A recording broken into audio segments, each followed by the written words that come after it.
রান্নার চুলা থেকে গ্যাস স্টেশন সবখানেই গ্যাস সংকট। ঢাকায় বাড়তি দামেও মিলছে না এলপিজি সিলিন্ডার। বিক্রেতা পরিবেশকদের অভিযোগের আঙ্গুল আমদানিকারক বিপণনকারী বড় প্রতিষ্ঠানের দিকে। শহুরে জীবনের নৈমিত্তিক নানা ভোগান্তির সাথে এলপিজি সংকটে হিমশিম খাচ্ছে নিম্ন আয়ের মানুষ। সাদাত হাবিবি সেতুর রিপোর্ট।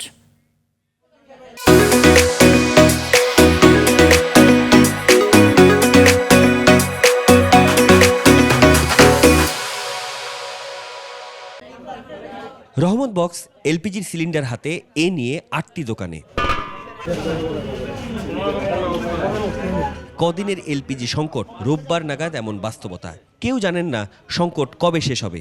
আপাতত সব দুশ্চিন্তা রান্না আর খাওয়া নিয়ে। এখানে আসার পরও সেম অবস্থা নাই, সামনের আগে দোকানে গেলাম সেম অবস্থা নাই। কারণ আমাদের কি করণীয় আছে, আমরা এখন কোন দিক যাবো? তেজগাঁও কলোনি বাজার এলাকায় এলপিজির পরিবেশকদের দোকানের চিত্র একই। এলপিজি নেই, তবে এই দোকানে মিলল 4টি এলপিজি ভর্তি সিলিন্ডার। কিন্তু কিভাবে? কালকে ময়মনসিংহের ট্রেনছি, ময়মনসিংহে ওই যে আমরা ওই ফুটপাতে হোটেল চা দোকান এগুলোর মধ্যে আমরা মাল সেল দিই। নানা অনিশ্চয়তা আর ভোগান্তির শহরে সপ্তাহখানেক ঢাকাবাসীর নতুন সংকট। বাসা রান্না থেকে ব্যবসা সবখানেই হতাশা। আর ঢাকায় যে কোনো সংকটে সবচেয়ে ক্ষতিগ্রস্ত হয় নিম্ন আয়ের মানুষ।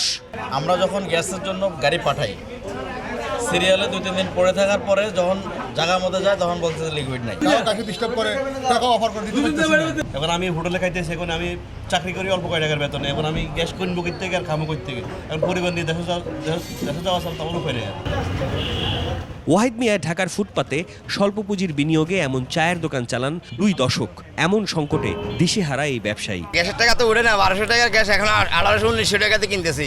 চা এক কাপ বেশি 10 টাকা, এখন আমাদের অনেক লস যাইতেছে। এলপিজির জন্য দ্বিগুণ দাম খরচ করেও গ্যাস পাননি আলী মিয়া। অগত্যা ভরসা মাটির চুলা। শহরে এমন ক্ষুদ্র খাবারের হোটেল কয়েক লাখ, বড় রেস্টুরেন্টও সংকটে। সবার হালি এমন।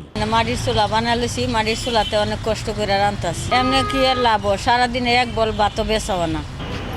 গ্যাস স্টেশনগুলোতে এলপিজির সরবরাহ এখনও স্বাভাবিক হয়নি। প্রতি ঘনফুটে প্রায় 2.5 টাকা বাড়তি দামে এলপিজি নিচ্ছেন গ্রাহকরা। তবে এখানেও ভোগান্তির গল্প। সকাল থেকে অনেকগুলো পাম্প ঘোরার পরে এই পাম্পে আসছি, অনেকগুলো সিরিয়াল ছিল। অনেক সময় তো সিএনজির এরকম সিরিয়াল থাকে, আজকে দেখতেছি যে গ্যাসের সিরিয়াল, এলপিজি সিরিয়াল অনেক। এদিকে বহুল ব্যবহৃত জনপ্রিয় সিএনজি গ্যাসের সংকট চলছে একই সময়ে। ঢাকার অনেক গ্যাস স্টেশনেই কম চাপের কারণে সিএনজি গ্যাস দিচ্ছেন না স্টেশন মালিকরা। এলপিজির তীব্র সংকটের মাঝেই বাসা বাড়িতে তিতাসের লাইনের গ্যাসেও সংকট চলছে। তবে সংকটের শেষ কবে এমন স্পষ্ট বার্তা নেই কারো কাছেই। অগত্যা মাটির চুলায় আপাতত ভরসা খুঁজছেন কেউ কেউ।